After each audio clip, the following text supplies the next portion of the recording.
Hello everyone, welcome to Learn Express. तो अगर आप यूपी बोर्ड एग्जाम की तैयारी कर रहे हैं और आप क्लास 10th में हैं, तो हम स्टार्ट करने जा रहे हैं एक ऐसी सीरीज जिसमें हम आपको मैथ की संपूर्ण तैयारी कराने वाले हैं।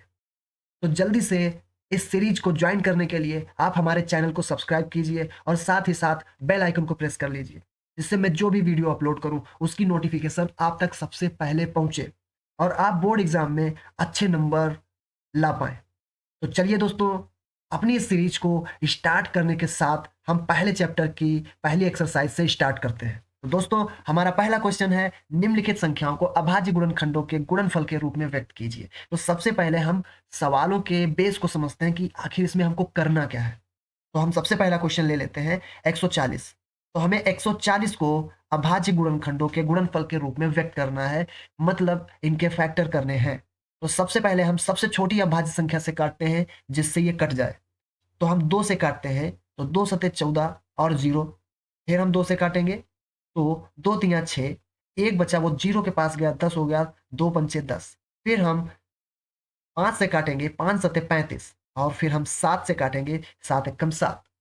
अब हम इस 140 को सारे अभाज्य संख्याओं से काट चुके हैं। अब इन्हीं को बढ़िया तरीके से अरेंज करके हमको लिख देना है। कैसे लिखेंगे? 2 गुणे 2 गुणे 5 गुणे 7। 2 यहाँ पर 2 बार है, तो इसको हम लिख सकते हैं 2 की घात 2 गुणे 5 गुणे 7। बस सिर्फ आपको इतना ही करना है। हमारा पहला क्वेश्चन सॉल्व हो गया। ऐसे ही आप 156 को कर लोगे, 3825 को कर लोगे और 5005 इसको भी कर लोगे। बड़ी आसानी से हो जाएगा। ये जो 5वां क्वेश्चन है, ये थोड़ा-सा अटकने वाला है। इसको हम कैसे लगाएँगे? कुछ नहीं करना है। जैसे हम पहले वाले क्वेश्चन लगाएँगे, वैसे ही इसको भी लगाना है। बस केवल इसमें थोड़ा-सा एक्स्ट्रा आपको करना पड़ेगा। थोड़ा-सा टाइम देना पड़ेगा इसको सवाल को लगाने के लिए। सबसे पहली चीज़, इसका इकाई-का-अंक 9 है, इसका मतलब ये 2 से नहीं कटेगा। 3 से भी नहीं कटेगा, क्योंकि 9 और 2 11, 11 और 4 15 और 15 और 7 22। इनका योगफल आया है 22, जो कि 3 से नहीं कटेगा, इसका मतलब ये 3 से भी नहीं कटेगा। ठीक है? फिर देखते हैं, 5 से तो बिल्कुल नहीं कटेगा, 7 से नहीं कटेगा, ठीक है? और फिर 11 से भी ये नहीं कटेगा। देखो, आपको काट के देखना पड़ेगा, आपको एक-एक चीज़ से काट के देखना पड़ेगा, एक-एक अभाज्य संख्या लेनी पड़ेगी। 11 से काट के देखना है, फिर 13 से काट के देखना है, उसके बाद में 17 से काट के देखना है। तो ये 17 से कट जाएगा, ठीक है? किससे? 17 से ये कट जाएगा। कितनी बार जाएगा? 17 दूनी 34, 17 तिया 51, 17 चौके 68, 17 चौके 68। कितना बचा? 6 बचा, 6 बचा, है ना? 68 और 2 70, हाँ 6 बचा, 62 हुआ। फिर कितनी बार जाएगा? 17 तिया 51, फिर कितना बचा? 11 बचा, 17 सते 119, 437 हमारे पास आया, ठीक है? फिर ये अब 17 से भी नहीं कटेगा, फिर 19 से कटेगा। 19 से काट के देखते हैं। 19 दूना 38, है ना? 19 दूना 38, हमारे पास बचा 5, 57 हुआ, 19 तिया 57, फिर 23 से कटेगा ये। 23 से काटने के बाद में 23 एकम 23। बस हमको क्या लिखना है? 17 गुणे 19 गुणे 23। बाकी जो सवाल थे, ये दूसरा, तीसरा और चौथा, ये बड़े आसान से है। 2 से काटोगे, 5 से काटोगे, आराम से कट जाएगा और आप आसानी से, मतलब हमारा मेन मकसद क्या है? सवाल लगाते कैसे हैं ये सीखना। बाकी प्रैक्टिस आप अपने घर पे करोगे। जो नहीं लगेगा, जो फँसने वाला सवाल होगा, उसको मैं बताऊँगा। और जो मैं ना बताऊँ, जैसे मुझे लगता है कि ये आप लगा लोगे, अगर ये भी ना लगे तो आप कमेंट में बताना, मैं आपको बता दूँगा मैं किस लिए हूँ। ठीक है? अगला क्वेश्चन हम देखते हैं अपना। हमारा दूसरा क्वेश्चन है यहाँ पर कि पूर्णांकों के निम्नलिखित युग्मों के एचसीएफ और एलसीएम ज्ञात कीजिए तथा इसकी जाँच कीजिए कि 2 संख्याओं का गुणनफल एचसीएफ और एलसीएम है। ठीक है? इसमें क्या करना होता है, जैसे 2 संख्याएँ हमारी दी गई हैं 26 और 91, इसका एचसीएफ निकालना है, इसका एलसीएम निकालना है। फिर एचसीएफ और एलसीएम की मल्टीप्लाई करा के जो संख्या हमको मिलेगी, वही संख्या हमको इन दोनों संख्याओं की मल्टीप्लाई कराने पर मिलनी चाहिए। जाँच हो जाएगी, बस इतना सा करना है, यही करना होता है। कैसे करना है? चलो अभी मैं बताता हूँ। जैसे यहाँ पर जो पहला क्वेश्चन है हमारा 26 और 91, 2 संख्याएँ हैं 26 और 91, इनका हमें निकालना है एचसीएफ और इनका एलसीएम। तो सबसे पहले हम इनका एचसीएफ निकालते हैं। तो 26 के हम फैक्टर करेंगे, तो 2 से काटेंगे 13, फिर 13 से काटेंगे, 13 एकम 13। तो 26 बराबर कितना आ गया? 26 बराबर हमारा आ गया 2 गुणे 13। फिर हम 91 के फैक्टर करेंगे, तो कितनी बार जाएगा? 7 से, 7 एकम 7, 2 बचा, 7 तिया 21, 13, 13 एकम 13। यानी कि 91 के जो फैक्टर आए, वो आए 7 × 13। हमें पता है एचसीएफ का फुल फॉर्म होता है हाईएस्ट कॉमन फैक्टर, यानी सबसे बड़ा कॉमन फैक्टर। तो इन दोनों संख्याओं में जो सबसे बड़ा फैक्टर है और दोनों में कॉमन है वो है 13, यानी कि एचसीएफ हमारा हो जाएगा इनका 13। एचसीएफ हो गया 13। अब हम निकालते हैं एलसीएम। एलसीएम कैसे निकलता है? एलसीएम निकलता है, देखो जो हमने फैक्टर निकाले हैं, ठीक है, उनको यहीं से हम निकाल सकते हैं। 13, तो 13 को एक बार लिखो, उसके बाद में जो चीज कॉमन नहीं है दोनों में उनको भी लिख लो, यानी कि 13 × 2 × 7।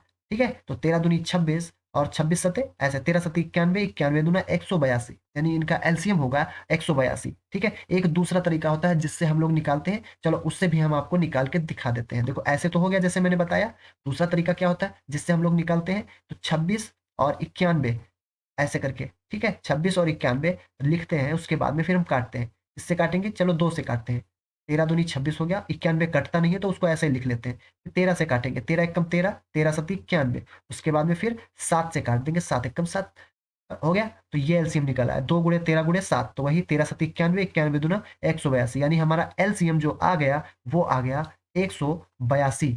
अब फार्मूला क्या कहता है, हम जांच कैसे करेंगे? तो यहाँ पर लिखेंगे जांच के लिए। तो जांच के लिए हमको क्या करना है? जांच के लिए होता है first number and second number, अगर इनकी मल्टीप्लाई कराएंगे तो ये एचसीएफ इंटू एलसीएम के बराबर होना चाहिए। फर्स्ट नंबर हमारा है 26 और सेकंड नंबर है हमारा 91। इन दोनों की मल्टीप्लाई कराएंगे तो एचसीएफ कितना है हमारा 13 और एलसीएम 182। तो इनकी मल्टीप्लाई जब हम कराएंगे तो हमारा बराबर आना चाहिए दोनों तरफ, है ना। तो क्या कराएंगे? 26 और 91 की मल्टीप्लाई कराएंगे तो हमारा आएगा, चलो करा के देखते हैं इधर साइड में। 91 और 26 ऐसे लिखते हैं, तो 6 कम 6 हो गया और 6 × 9 = 54 हो गया। उसके बाद में फिर 2 1 कम 2 और दोनों में 18 हो गया। तो 6 4 2 6, 8 5 13 का 3 और 2, 2366। 26 और 91 की मल्टीप्लाई हमने कराई तो 2366 आया।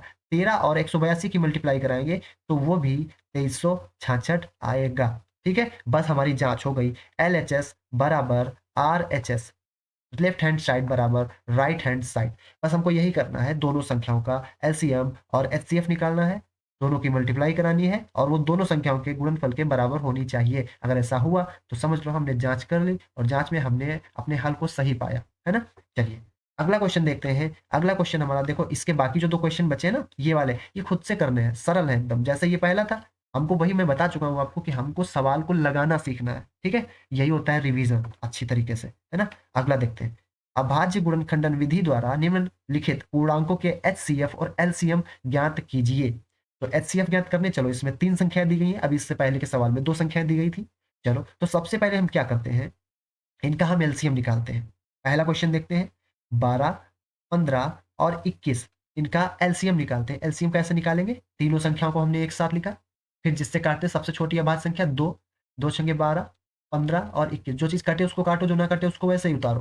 फिर 2 से काटते हैं, 2 3 6, 15 और 21, फिर 3 से काटो, 3 1 कम 3, 3 5 15 और 3 7 21।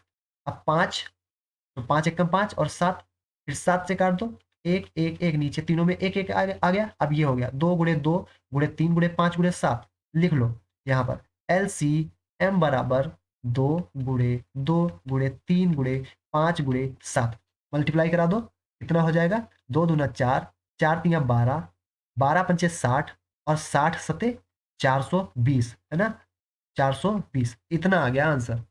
ठीक है, तो ये हो गया आंसर। ठीक है, एलसीएम मतलब सॉरी, ये हो गया एलसीएम। अब हमको निकालना है एचसीएफ। एचसीएफ निकालने के लिए हमको तीनों के अलग अलग फैक्टर निकालने होते हैं। तो सबसे पहले हम क्या करते हैं, 12 के निकालते हैं फैक्टर। तो 2 छके 12, 2 3 6, यानी कि जो 12 के फैक्टर आए वो क्या आए, वो आए 2 × 2 × 3।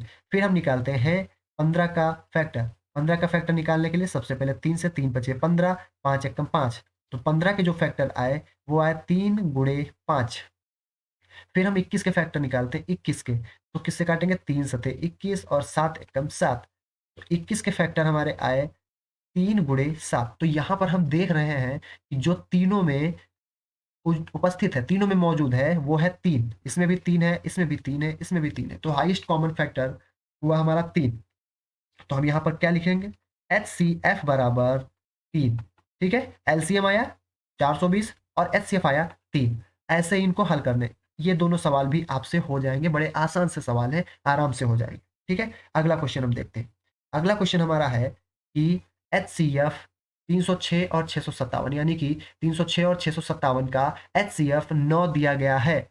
एलसीएम ज्ञात करो इन्हीं दोनों संख्याओं का। तो बड़ा आसान सा सवाल है, हमको फार्मूला पता है कि अगर दोनों संख्याओं की हम मल्टीप्लाई कराएं तो वो HCF और एलसीएम के गुणनफल के बराबर होता है। तो हम सबसे पहले फार्मूला लिखते हैं। फर्स्ट नंबर, है ना, first number and second number की मल्टीप्लाई कराने पर हमें HCF और एलसीएम की मल्टीप्लाई कराने के प्रोडक्ट के बराबर मिलता है। एलसीएम सॉरी, HCF और एलसीएम की मल्टीप्लाई कराने पर जो चीज मिलती है, मतलब ये हमने फार्मूला लिख लिया।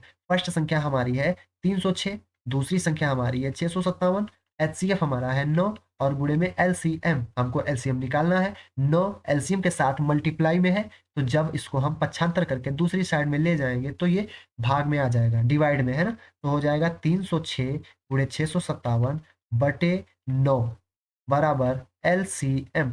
इससे कटेगा, देखो 3 से काट देते हैं हम धीरे धीरे। 3 तिया 9, 3 एकम 3 और 3 दूना 6, फिर 3 से काट देते हैं। 3 तिया 9, एक बचेगा, 3 चौके 12, तो 34 गुणे 657। तो इसकी हम मल्टीप्लाई करा लेते हैं 657 की 34 से। 4 सते 28 हासिल आया, 2 4 पंचे 20, 2 22 हासिल आया, 2 4 छंग 24 और 2 26। फिर 3 सते 21 का 1 हासिल, 2 3 पंचे 15, 2 17 हासिल, 1 तीन 18 और 1 19। ठीक है, अब इनको जोड़ लो। 8 2 1 3, 7 6 13 का 3 हासिल 1, 9 2 11 1 12 का 2 हासिल 1 1 2, इतना आया 22,338। ठीक है, तो हमारा जो एलसीएम आ गया, एलसीएम आ गया, वो आ गया 22,338, है ना। उम्मीद है आपको सारे सवाल समझ में आ रहे होंगे। अगर आप अभी तक वीडियो में बने हैं तो वीडियो को लाइक कर दीजिए और सब्सक्राइब करना अगर भूल गए तो सब्सक्राइब कर दो। चलो अगला क्वेश्चन हम देखते हैं। अगला हमारा क्वेश्चन है कि जांच कीजिए कि क्या किसी प्राकृत संख्या के लिए संख्या 6 अंक 0 पर समाप्त होती है। किसी प्राकृत संख्या के लिए 6 की पावर n, यहाँ पर 6 की पावर n था, है ना, 6 की पावर n। अगर हम 6 कोई संख्या का मतलब बेस जो है 6 है और उसकी पावर n, n को अगर हम बढ़ाते हैं, कुछ भी करते हैं किसी भी प्राकृत संख्या लिए, मतलब ऐसे करके देखो, जैसे 6 की पावर n है, क्या ये संख्या 0 पर समाप्त हो सकती है? तो बिल्कुल नहीं समाप्त हो सकती है, क्योंकि अगर n का मान हम प्राकृत संख्या रखते हैं तो प्राकृत संख्या कहाँ से स्टार्ट होती है? 1 से। तो 6 की पावर 1 होगा, तो 6 की पावर 1 का मान 6 होता है, यानी कि वो 6 पर समाप्त हुई, ना कि 0 पर। अगर 6 की पावर 2 रखते हैं तो 6 गुणे 6 कितना होगा? 36 होगा, वो भी 6 पर समाप्त होगी। 6 की पावर 3 रखते हैं तो 6 गुणे 6 गुणे 6 होगा, यानी कि 6 रंग 36, 36 छक्का 216, वो भी 6 पर समाप्त होती है। यानी कि 6 की पावर n कभी भी 0 पर समाप्त नहीं होगी, हमेशा 6 पर समाप्त होगी, चाहे जितनी पावर इसकी बढ़ा दी जाए, हमेशा 6 पर समाप्त होगी। ठीक है, 6 की पावर n हमेशा किस पर समाप्त होती है? 6 पर समाप्त होती है, 0 पर समाप्त नहीं होती है। बस इसमें इतना ही लिखना है। ठीक है, 6 की पावर n कभी भी, 6 की पावर n कभी भी 0 पर समाप्त नहीं होती है, नहीं हो सकती। वो हमेशा, वो हमेशा किस पर समाप्त होगी? वो हमेशा 6 पर समाप्त होती है। ठीक है, समाप्त होती है, बस इतना लिख देना है। ठीक है, अगला सवाल, नेक्स्ट क्वेश्चन देखते हैं। नेक्स्ट क्वेश्चन हमारा क्या है? व्याख्या कीजिए कि 7 गुणे 11 गुणे 13 प्लस 13 और 7 गुणे 6 गुणे 5 गुणे 4 गुणे 3 गुणे 2 गुणे 1, ठीक, और प्लस 5 भाज्य संख्याएं क्यों है? मतलब ये सवाल के हिसाब से हमको समझ में आ रहा है, ये जो है दो संख्याएं दी गई हैं, एक ये संख्या और एक ये संख्या। ये दोनों भाज्य संख्याएं तो हैं, लेकिन क्यों है? तो भाज्य संख्याओं की जो परिभाषा होती है वो होती है कि एक और स्वयं के अतिरिक्त वो किसी अन्य संख्या से भी विभाजित होनी चाहिए। एक और स्वयं के अतिरिक्त उनका कोई अगर अदर, ठीक है, कोई दूसरा फैक्टर निकल के आ जाए, गुणनखंड निकल के आ जाए, तो समझ लेना कि वो संख्या भाज्य है। चलो तो वही हम चेक करते हैं। सबसे पहला 7 गुणे 11 गुणे 13 और प्लस 13, इसमें हम 13 कॉमन ले सकते हैं, तो हमारे पास बचेगा 7 गुणे 11 और प्लस 1।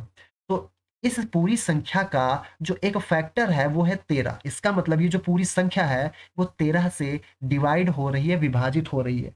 मतलब इस संख्या का एक और इस स्वयं के अतिरिक्त, एक और स्वयं के अतिरिक्त एक और गुणनखंड है, वो है 13। इसका मतलब ये भाज्य संख्या है, जो मैं बोला हूं यही आपको लिख देना है बस। ठीक है, ऐसे ही इसमें अगर करेंगे तो इसमें भी ये जो 5 है इसमें कॉमन आ जाएगा, एक ये और एक ये, तो 5 कॉमन आ जाएगा। तो इसका मतलब इस पूरी संख्या का एक और स्वयं के अतिरिक्त एक और फैक्टर कौन सा निकला? 5। मतलब ये भी भाज्य संख्या है। भाज्य संख्या की वही परिभाषा होती है। तो हो गया भाज्य संख्या है, बस इतना ही तो आपको समझना है। ठीक है। अब कह रहा है इसमें किसी खेल के मैदान, अगला क्वेश्चन है ना, किसी खेल के मैदान के चारों ओर एक वृत्ताकार पथ है। इस मैदान का एक चक्कर लगाने में सोनिया को 18 मिनट लगते हैं, जबकि किसी मैदान का एक चक्कर लगाने में रवि को 12 मिनट लगते हैं। मान लीजिए वे दोनों एक ही स्थान से और एक ही समय पर चलना प्रारंभ करके एक ही दिशा में चलते हैं, तो कितने समय बाद वे प्रारंभिक स्थान पर मिलेंगे? सीधा सीधा इनका एलसीएम निकालना है। एलसीएम निकाल लो, एलसीएम निकाल लो 18 और 12 का। 18 और 12 का एलसीएम कितना आएगा? कैसे मैंने बताया, कैसे सिखाया है? तो 18 12 का एलसीएम, 2 में 18, 2 छंगे 12, फिर 2 से काटो, 9 कटेगा नहीं, 2 3 6, फिर 3 से काटो, 3 3 9, 3 कम 3, फिर 3 से काट दो, 2 दूना 4, 4 3 12, 12 12 3 36। तो इनका एलसीएम आ गया 36, यानी कि ये 36 मिनट बाद फिर से एक स्थान पर मिलेंगे। बस यही हमारा आंसर हो गया। ठीक है, चलो अब अगले वीडियो में हम अगले चैप्टर के साथ, चैप्टर नहीं, चैप्टर तो 1 ही होगा, अगली एक्सरसाइज के साथ मिलते हैं।